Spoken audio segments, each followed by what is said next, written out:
Surabaya Mengaji. Yuk, dukung dakwah Surabaya Mengaji. Salurkan harta terbaik Anda untuk operasional dakwah.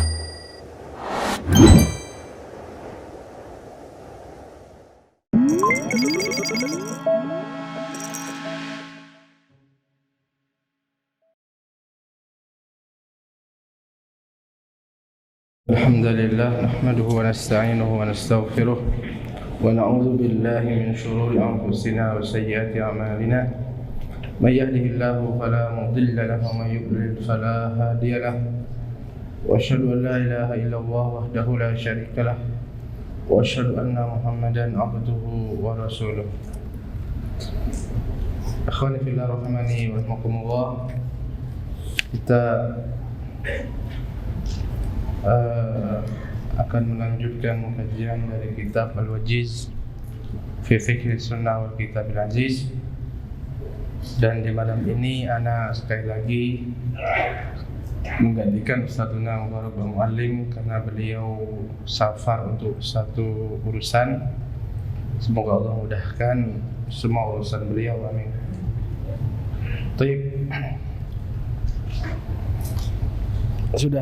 Sudah siap. Nanti siap, yang lain belum. Ayo.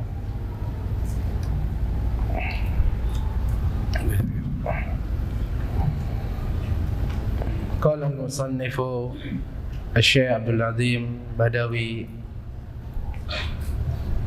hafizahullahu ta'ala,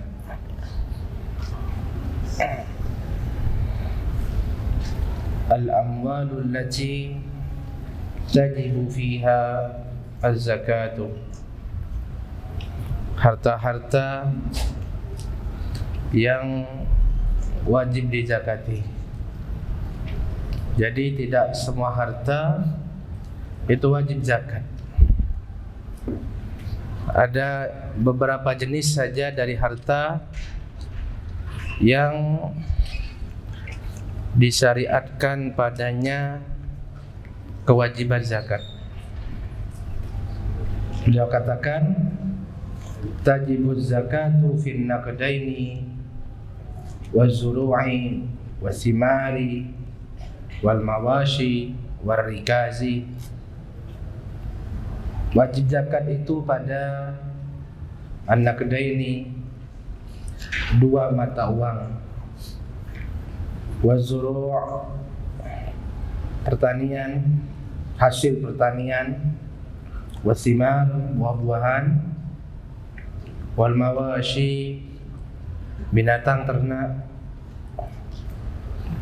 war rikazi dan harta karun. Harta karun nanti dijelaskan pengertian ar-rikaz itu apa. Jadi secara umum ar-rikaz itu maksudnya harta karun, yaitu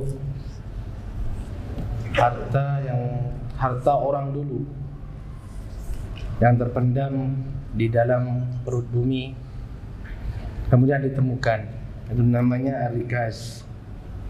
Ini juga wajib zakat, insyaallah akan dijelaskan secara rinci pada tempatnya. Awalan zakatun naqdaini ad-dhahab wal fiddatu.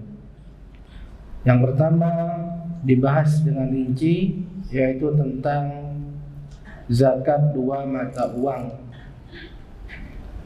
Mata uang yang terbuat dari emas atau disebut dengan dinar, wal fiddah, dan yang terbuat dari perak atau disebut dengan dirham. Dan menduduki hukumnya yaitu semua mata uang yang beredar dan sah dipakai, rupiah, ringgit dan lain sebagainya, rial, memiliki hukum yang sama. Sehingga pembahasan kita pada pembahasan ini mencakup juga harta berupa uang. Pembahasan pertama dari pembahasan ini an-nisabu wa miqdarul wajibi, yaitu pertama pembahasan nisabnya. Nisab adalah ukuran minimal dari sebuah harta sehingga wajib zakat. Ukuran atau jumlah minimal harta sehingga dengan ukuran tersebut diwajibkan zakat padanya. Artinya kalau kurang dari itu tidak wajib zakat, karena ini ukuran minimal. Wa miqdarul wajib, dan takaran yang wajib, maksudnya yaitu takaran atau zakat, takaran atau ukuran zakat yang wajib dikeluarkan. Apabila harta ini sudah wajib zakat, berapa banyak yang dikeluarkan? Nah, ini yang akan dibahas di pembahasan ini. Nisabud dahabi 20 dinaron wa nisabul fiddati 100 dirhamin wa fihima rubu'ul ushri. Nisabud dahabi, nisabnya emas, nisabnya emas adalah sebanyak 20 dinar. Ini nisabnya. Jumlah minimal wajib zakat dari emas adalah berapa banyak? 20 dinar. Berapa 20 dinar? Setiap 1 dinar itu sama dengan 4,25 gram. 4,25 gram emas 24 karat. Kayak berarti 4/4 gitu ya bahasanya kita. Bahasa pasaran. 4/4. Berarti 20 dinar sama dengan berapa gram? 85 gram. Jadi kalau digramkan, nisabnya emas itu sebanyak 85 gram emas 24 karat. Harus ada 24 karat. Karena kalau 22 karat itu ada hitungan sendiri. Tinggal membaginya nanti bagaimana, ada pembagiannya. Jadi 85 gram ini untuk emas 24 karat. Paham ya sampai di sini? Nisabnya emas berapa? Berapa dinar? 20 dinar. Kalau digramkan 20 dinar ini sama dengan berapa gram? 85 gram emas berapa karat? 24 karat. Wa nisabul fiddati 100 dirhamin. Nisabnya perak adalah 200 dirham. Adalah 200 dirham. Berapa 200 dirham itu? Berapa gram?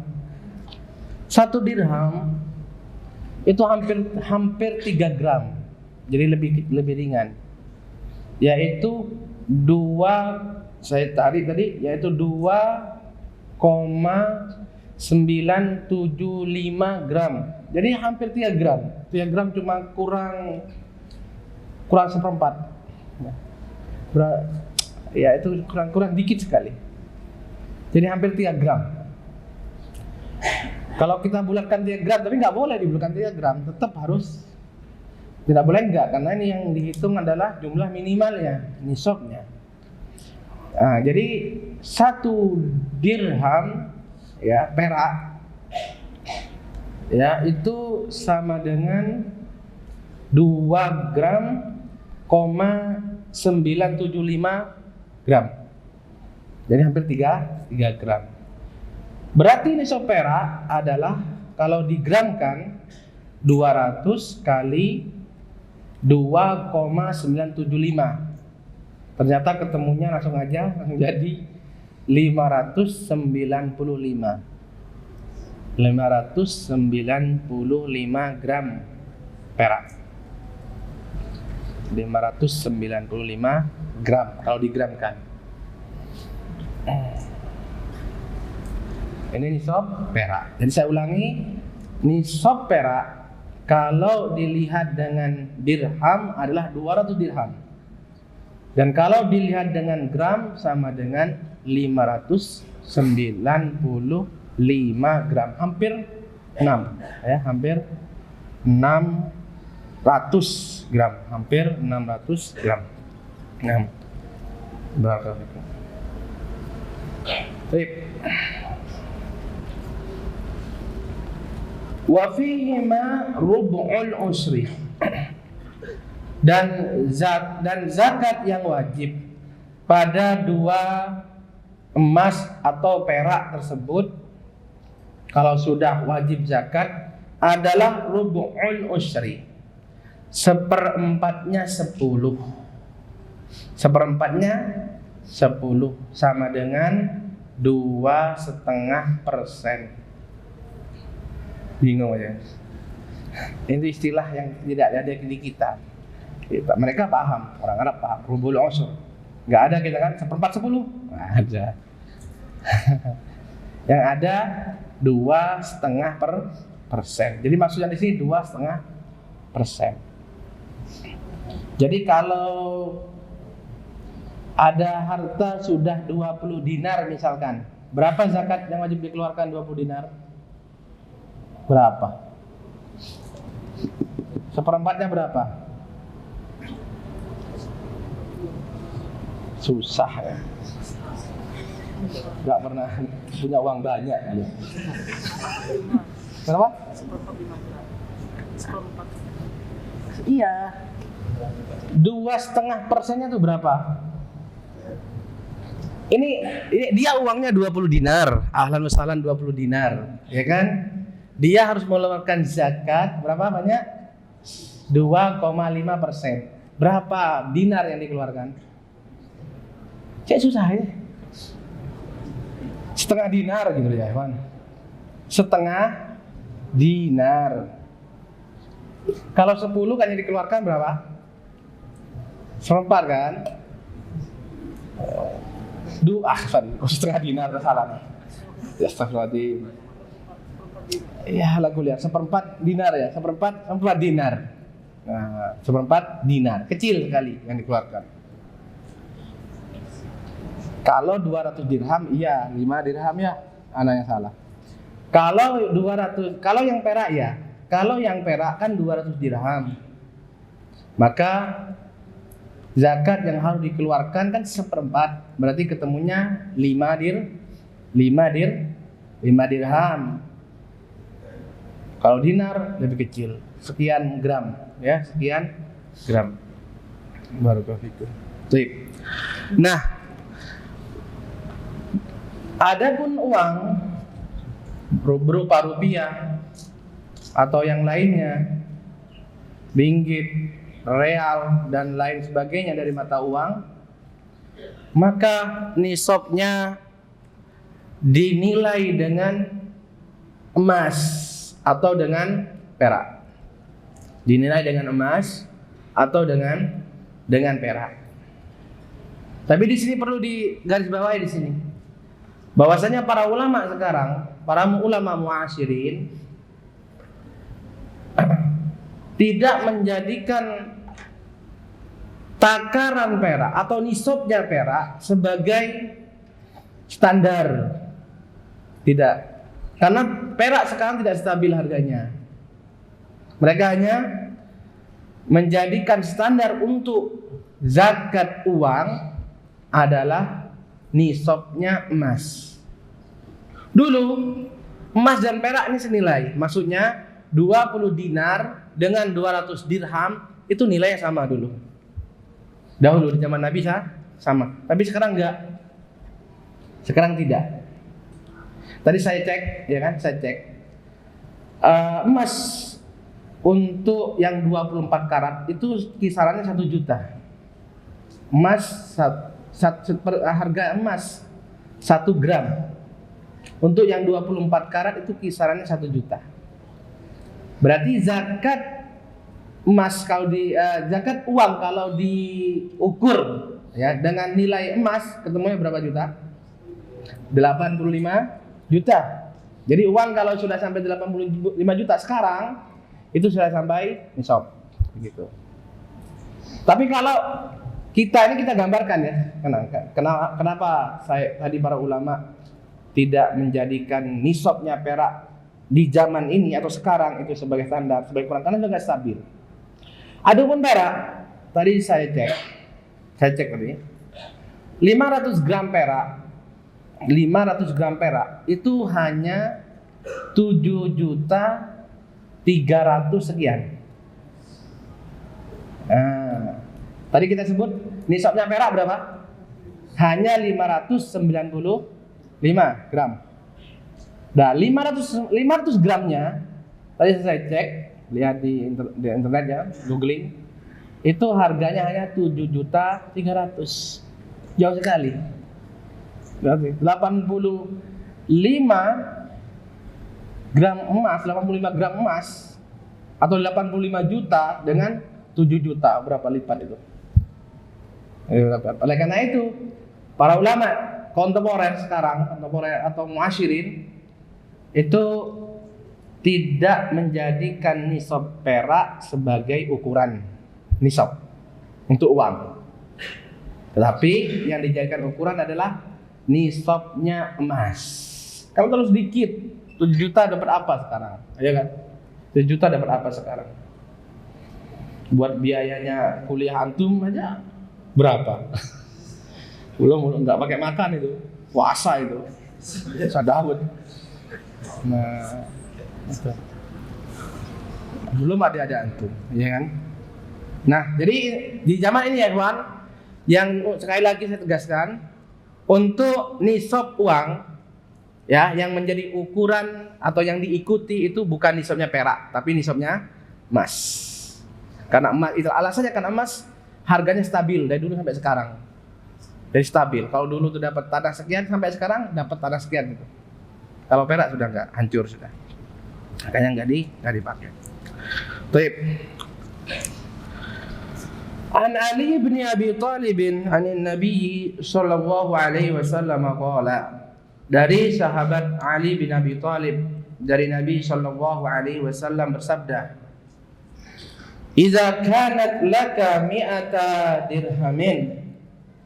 Apabila kamu telah memiliki sebanyak 200 dirham, wahala 'alaihal haulu, dan telah berlalu pada kepemilikan 200 dirham tersebut, 'alaiha haulu, selama 1 tahun. Haul setahun. Fa fiha khamsatu darahima, maka zakatnya pada harta tersebut sebanyak 5 dirham. 5 dirham alias 2,5%. Walaysa 'alaika syai'un, yakni fid dhahabi, hatta yakuna laka 20 dinaran, dan tidak ada kewajiban bagimu suatu zakat sekecil apapun itu, yakni fid dhahab, yaitu pada emas, hingga engkau mempunyai sebanyak 20 dinar. Ini dalil nisab ini. Fa idza kana laka 20 dinaran wa hala 'alaiha al-haulu fa fiha nisfu dinar. Dan apabila kamu sudah memiliki 20 dinar dan kepemilikan 20 dinar itu telah berlalu 1 tahun, maka padanya wajib zakat sebanyak setengah dinar. Setengah dinar. Baik. Jadi ya ikhwah, ini kaitan dengan emas atau uang. Dan yang dimaksud uang di sini uang yang kita simpan, yang kita miliki. Adapun uang yang diputar, yang dikelola untuk dagang, untuk bisnis. Ini pembahasan lain nanti.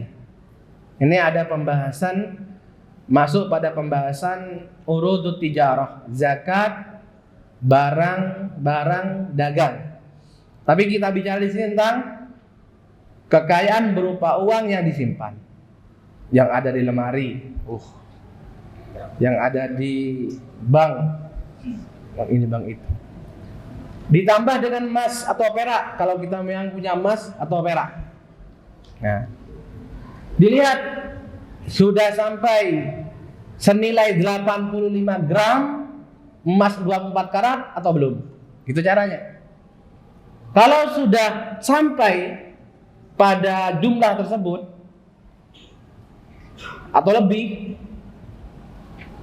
maka dicatat tanggal berapa itu. Dicatat tanggal berapa itu dari bulan Hijriah.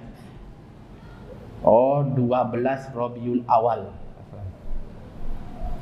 Atau pas bulan Arafah, ya kan, pas puasa 9 Arafah gitu. Atau pas nisfu Sa'ban.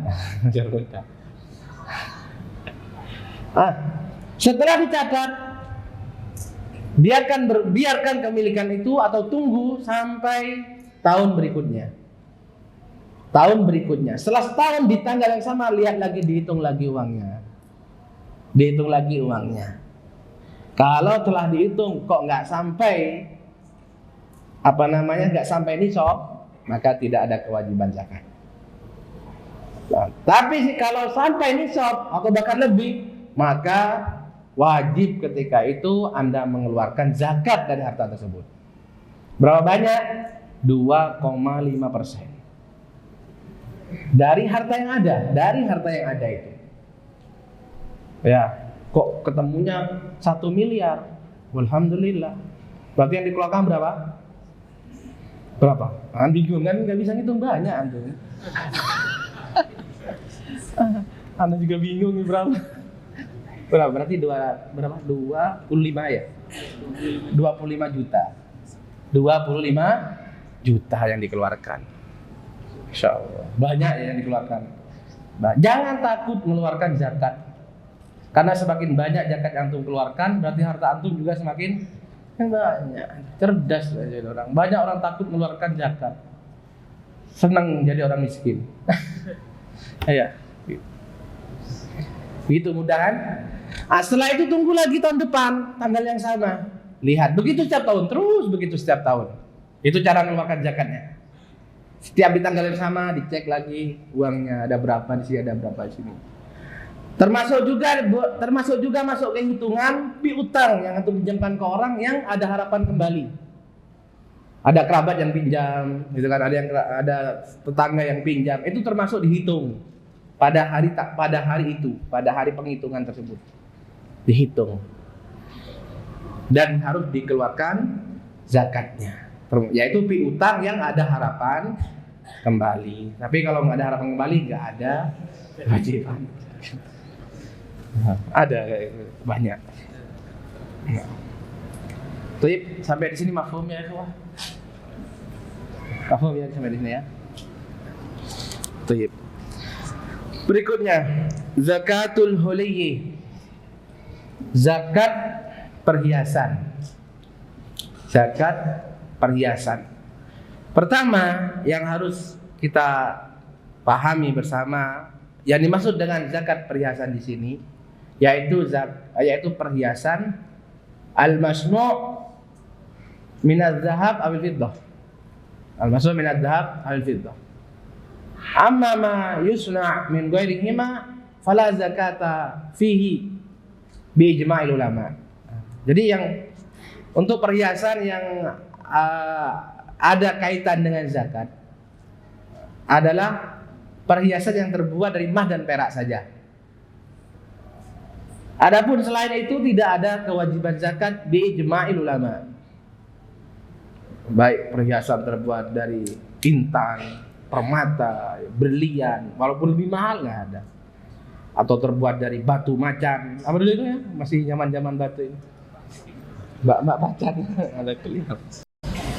nggak ada zakat. Sekali lagi, perhiasan yang ada kewajiban zakat hanya perhiasan terbuat dari emas atau terbuat dari perak.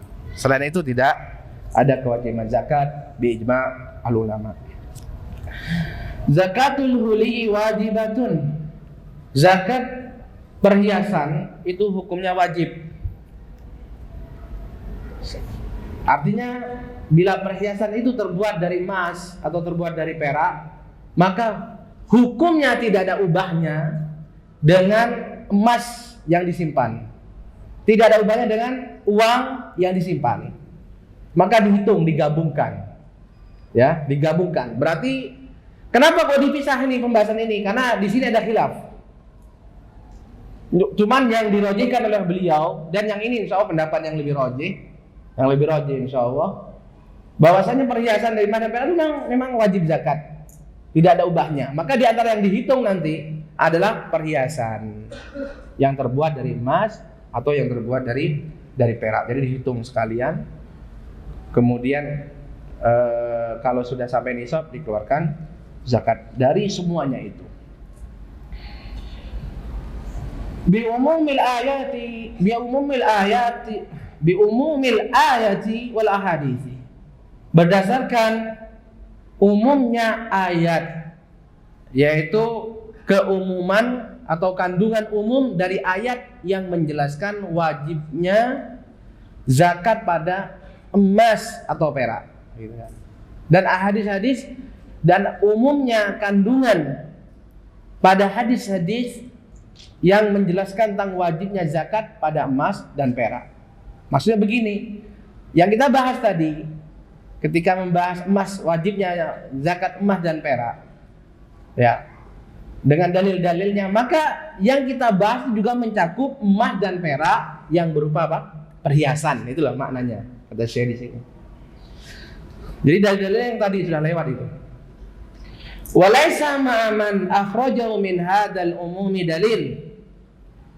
Dan orang-orang para ulama yang mengeluarkan perhiasan dari atau mengecualikan perhiasan dari wajibnya zakat, ya, secara umum atau umumnya dalil-dalil yang menunjukkan wajibnya zakat emas dan perak, tidak ada satupun dalil yang menunjukkan itu.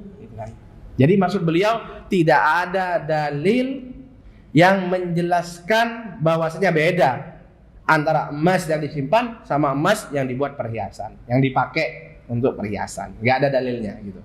Itu dalil pertama. Wa ma'a dzalika faqad ja'at fihi nususun khassatun minha. Terlebih lagi sudah ada tentang itu nas-nas, yaitu dalil-dalil yang jelas tegas, ya, khusus tentang wajibnya zakat pada perhiasan. Berikut ini dalil-dalil tersebut. An Ummi Salamah qalat, dari Ummul Mukminin Ummu Salamah mengatakan, kuntu albasu awdahan min dahabin. Saya dahulu memakai awdah, ya, awdah. Lihat di catatan kaki, al-huli minad darahim as-sahihah, yaitu perhiasan yang terbuat dari perak, dari dirham, ya, yang bagus. Min dahabin, ini terbuat dari emas katanya, tapi ini terbuat dari emas bagus. Fakultu ya Rasulullah akan zunha. Maka aku bertanya kepada Rasulullah, ya Rasulullah, apakah yang saya pakai untuk berhias ini itu termasuk kanzun? Ya, dalam ayat tentang ancaman orang-orang yang menyimpan emas perak kan disebut kanzun. Walladina yaknizuna adz-dzahaba wal fiddah, itu maksudnya. Apa ini termasuk kanzun yang dilarang? Simpanan yang dilarang ya Rasulullah. Apakah itu termasuk dalam ancaman ayat yang itu ya Rasulullah? Itu. Faqala, maka Rasulullah bersabda, ma balagha an tu'adda zakatahu fazukiya falaysa bikanzin. Perhiasan-perhiasan seperti itu yang telah mencapai nisabnya, itu ada zakatahu, yaitu mencapai batas harus dikeluarkan zakatnya. Fazukiya, lalu dikeluarkan zakatnya, maka sudah bukan kanzun. Maka sudah bukan kanzun. Nah, ini tegas sekali, jelas. Bagaimana Rasulullah menjelaskan bahwasanya model perhiasan yang terbuat dari emas atau perak, bila sudah mencapai nisabnya harus dibayarkan zakatnya. Dan kalau tidak, maka itu kanzun. Ya, kanzun yang disebutkan nanti akan dijadikan lempeng, berbentuk lempengan, lalu dibakar dengan api neraka, kemudian digosokkan pada pemiliknya, di punggungnya, di lambungnya, dan di dahinya. A'udzubillahi min dzalik. Dalil yang lain, an Aisyah qalat, dari Ummul Mukminin Aisyah mengatakan, dakhala alayya Rasulullah sallallahu alaihi wasallam far'a fi yadi fatakhatin min wariqin. Pernah Rasulullah sallallahu alaihi wasallam masuk menemuiku, lalu beliau melihat pada tanganku, kata Aisyah, ada fatakhat. Lihat di hamish, jam'u futha, dan futha adalah halaqah la fassalaha. Halaqah itu berbentuk lingkaran. Yang dimaksud ini cincin. La fassalaha. Fassa itu lebar bagian atasnya untuk ada tulisannya. Nah, Rasulullah SAW cincinnya itu ada fassonya. Jadi lebar bagian atasnya itu sehingga ditulis di situ Muhammad Rasulullah. Jadi bisa ditulis di atasnya. Nah, cincinnya Aisyah itu gak lebar bagian atasnya. Jadi Aisyah cuma menceritakan bahwasanya bentuk cincin saya itu bukan cincin yang model lebar yang kemudian ada tulisannya, gitu katanya. Taj'al wal mar'atu fi asabi rijliha, di mana perhiasan ini biasanya dipakai oleh perempuan pada jari jemari kakinya. Wa rubbama wada'aka fi yadayha, terkadang mereka juga meletakkannya pada jari jemari di tangannya. Ya, model cincin gitu ya. Model cincin, perhiasan dari emas atau perak yang diletakkan di mana? Di jari, al-muhim, di jari. Melihat itu Rasulullah bersabda, "Ma hadza ya Aisyah?" Apa ini wahai Aisyah? Maksudnya untuk apa kamu pakai ini wahai Aisyah? Faqultu sana'tuhunna atazayyanu laka ya Rasulullah. Aku membuatnya untuk aku berhias di hadapanmu wahai Rasulullah sallallahu alaihi wasallam. Qala, Rasulullah bertanya lagi, atu'addina zakatahunna? Apakah kamu sudah menunaikan zakatnya? Apakah kamu sudah menunaikan zakatnya? Qultu la, au masyaallah. Aku menjawab tidak, atau aku menjawab masyaallah, kaget. Baru tahu kalau ada zakatnya juga. Qala, Rasulullah bersabda, huwa hasbuki minan nar. Itu cukup membuatmu disiksa di api neraka, yaitu kalau tidak dibayarkan zakatnya. Ini tegas juga. Ini juga hadis yang tegas menjelaskan bahwasannya perhiasan yang terbuat dari emas atau dari perak wajib dikeluarkan zakatnya. Sehingga seperti sekali lagi saya jelaskan, perhiasan dari emas dan perak ini nanti dihitung satu kesatuan dengan harta kita yang lain, dari uang, dari emas batang atau yang lainnya yang kita kumpulkan, itu dikumpul semua, dihitung. Nah, dihitung. Begitu kita hitung setiap tahun dari harta yang kita miliki untuk dikeluarkan zakatnya. Tip. Berapa menit lagi? Tip, saya baca pertanyaan aja ya. Atau ada yang tanya langsung? Ada yang tanya? Kurang jelas. Afi.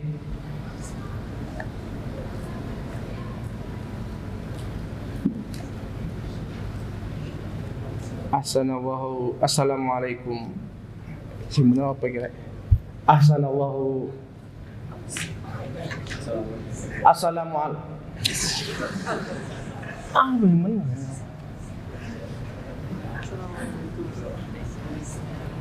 Ya, assalamualaikum ya. Kayak alaikum. Ahsanallahu ilaikum. Waiyakum.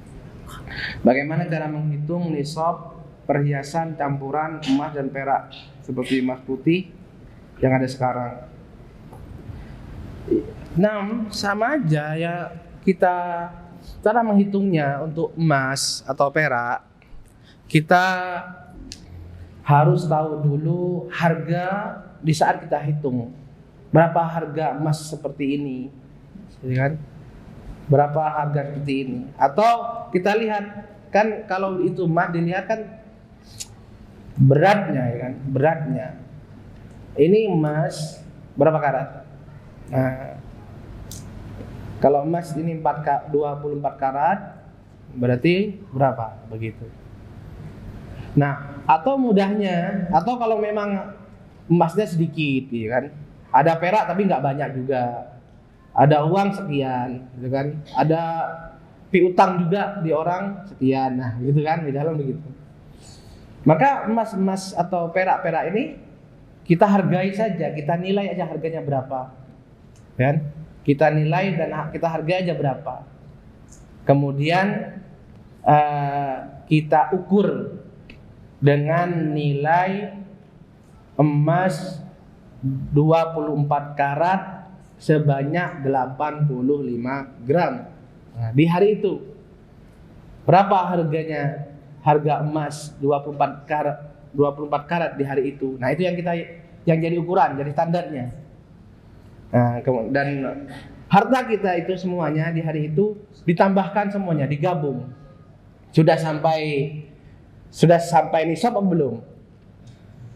Kalau sudah sampai, apa? Keluarkan zakat hari itu? Belum. Tunggu haul. Tunggu haul. Jadi seperti itu. Jadi itu yang dari ana ya. Itu saudara, mungkin ada yang lain yang bisa bantu. Jadi gampang seperti itu. Ini harganya berapa? Yang ini harganya berapa? Itu saja. Ditambahkan, kemudian ditambahkan dengan uang yang ada di lemari atau di tabungan, di dompet, misalkan. Lalu setelah itu kita cari tahu tentang harga emas 24 karat per gramnya berapa, kemudian kali 85 gram. Kalau misalkan 1 juta, ya alhamdulillah mudah, berarti 85 juta. Nah, harta kita ini sudah sampai segitu belum? Kalau sudah sampai, berarti sudah sampai nisab. Tulis, sudah catat tanggalnya. Sambil nunggu tahun depan di tanggal yang sama kita hitung lagi. Gitu. Wallahu taala alam bishawab. Oke. Bismillah Ustaz, ana mau tanya tentang zakat mal. Tapi enggak di majelis Ustaz. Banyak yang mau ana tanya. Apakah Ustaz memiliki waktu luang? Gak apa-apa. Sebanyak apa sih? Sebenarnya kalau antum tahu rumusnya ya sudah gak ada masalah sebenarnya kalau harta. Jadi pertama, tidak semua harta kita wajib zakat. Rumah nggak wajib zakat. Rumah nggak wajib zakat. Mobil nggak dihitung zakat. Nah, pokoknya rumah nggak dihitung.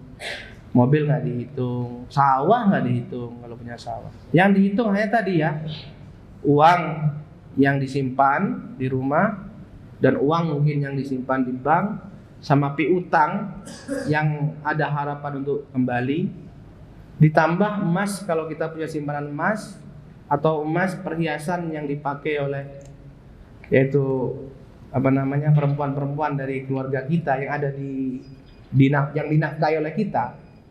Tapi kalau sudah dikasihkan orang ya enggak, ya kan? Tapi yang masih milik kita, ya, milik kita. Tapi kalau sudah dikasihkan ke orang lain, berarti itu bukan milik kita, jadi nggak usah dihitung. Tapi yang hanya milik kita. Dihitung semua. Berapa? Sampainya berapa sekarang? nilainya terkumpul berapa juta, kemudian dilihat nilai nisabnya emas di hari itu. Itu aja. Nilai nisabnya ternyata naik emas sampai 1 juta, sampai juta sekian, ketemunya 100 juta, ya udah 100 juta itu standarnya. Kalau sudah sampai 100 juta begitu. Nah begitu juga ketika kita ngitung tahun berikutnya, yang jadi patokannya pada hari kita ngitung. Yang jadi patokan nilai emas itu pada hari kita ngitung, bukan pada tahun waktu kita sampai nisab. Begitu seterusnya. Itu berputar. Karena uang itu dikiaskan kepada emas. Pada asalnya yang menjadi ukuran itu adalah emas dan perak. Tapi kita sebut perak sudah di zaman ini nggak dipakai lagi karena sudah nggak stabil. Allah Ta'ala lebih sabab. Ini langsung ini pertanyaannya ini. Apabila kita hutang 1 miliar, lah hutang zakat, apakah diwajibkan zakat?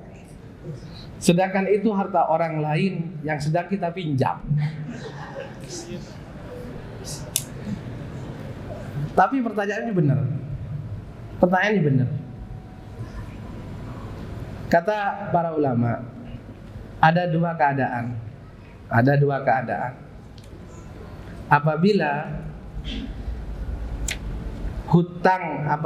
ini kaitan sama orang meminjamkan uang kepada orang lain. Orang meminjamkan uang kepada orang lain. Apakah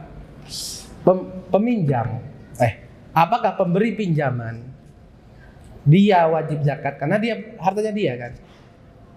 Ataukah yang meminjam yang wajib zakat, yang wajib menzakatinya? Ini kan banyak nih. Maka ada dua keadaan yang dilihat pada orang yang meminjam. Kalau dia orang yang tidak mampu, ya, kurang mampu. Mungkin dia pinjam besar, kemudian bangkrut. Ya, untuk usahanya gagal. Enggak mampu, dia miskin. Nah, maka kata para ulama, kewajiban zakat atas pemiliknya. Tapi hanya ketika dia menerima uang tersebut. Hanya di tahun ketika dia menerima uang tersebut, bukan setiap tahun. Maksudnya begini. Maksudnya misalkan ini minjam sekian juta atau sekian miliar, kemudian bangkrut. Ya, gagal, miskin. Sampai bertahun-tahun. Nah, kewajiban zakat itu kan bagi pemilik uang tadi. Nah, kewajibannya bukan tiap tahun, tapi hanya pada tahun ketika dia menerima uang tersebut dikembalikan kepada dia. Nah, keadaan kedua, orang ini mampu, orang yang dipinjami mampu. Nah, kalau ada orang pinjam uang mampu, iya, karena dia pinjamnya buat modal usaha pinjam. Jalan dia, tapi belum dikembalikan misalkan. Maka kata para ulama, selama uang itu belum dikembalikan, maka kewajiban zakat adalah atas peminjam. Kalau dia mampu. Benar pertanyaan ini, memang ditanyakan kepada para ulama. Jadi seperti itu. Jadi untuk uang seperti ini sekali lagi dilihat keadaan orang yang meminjam. Kalau sekali lagi yang meminjam kesulitan, orang yang kesusahan, maka kewajiban zakat pada siapa? Pemilik. Tapi hanya sekali, kapan? Ketika dibayar. Ketika tahun dibayar saja. Tapi kalau yang dipinjami tadi orang yang mampu, orang yang diberikan kemudahan, maka kewajiban zakat atas orang tersebut. Allah Ta'ala bisawab. Berarti yang punya tidak usah ngitung, nggak usah masuk hitungannya. Bismillah. Ahsanallahu ilaikum ya ustazi la'alakum bi khairin. Soal ayyu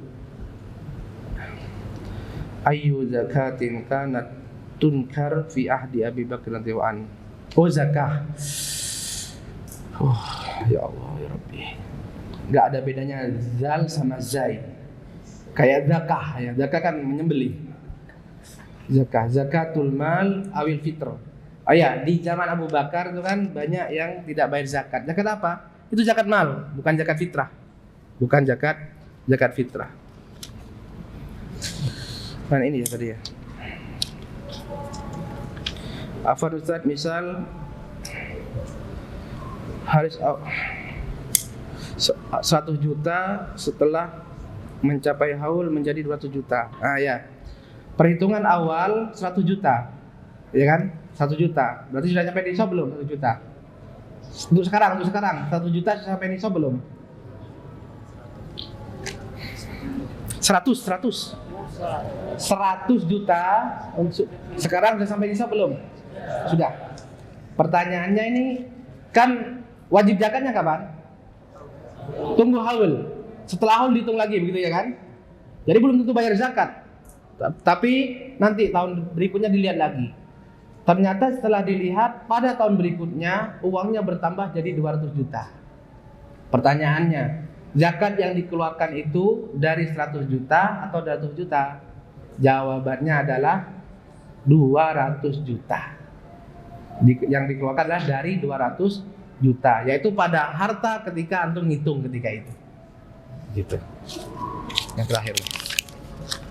Ini belum ya? Sudah. Oh, sudah. Apa hukum menjadikan harta kita yang telah mencapai nisab untuk bisnis, yang mana bertujuan agar harta kita tidak dijakati? Gak boleh. Iya, gak boleh. Antum main kucing-kucingan sama siapa ini? Ini bahaya kayak gini ya, bahaya. Zakat itu perintah dari Allah. Itu perintah dari Allah. Harta antum itu rezeki dari Allah. Antum mau kucing-kucingan gitu kan, mau main-main sama yang beri rezeki. Ya gimana? Gimana antum mau main-main sama Allah Azza wa Jalla yang memberi rezeki? Ya logis saja ya. Pakai akal sehat aja. Pakai akal sehat aja. Gimana? Apalagi di Indonesia. Di Indonesia nggak ada tekanan dari pemerintah bayar zakat atau enggak. Terus apa yang membuat antum main-main kayak gitu? Ya kan?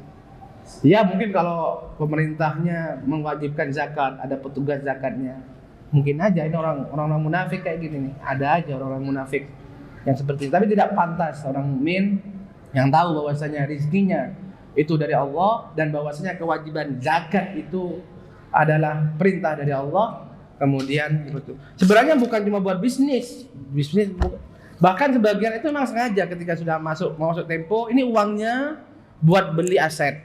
Kan aset nggak ada kewajiban zakat. Buat beli rumah, buat beli tanah, begitu. Jadi jadikan aset seperti itu. Ini juga sama. Ini juga tidak boleh, berdosa dia bila sengaja melakukannya untuk kabur dari membayar zakat. Wallahu ta'ala bishawab. Naktafi bihadza wa bihamdik asyhadu an la ilaha illa anta astaghfiruka wa atubu ilaik wa akhiru da'wana alhamdulillahi rabbil alamin. Assalamualaikum warahmatullahi wabarakatuh.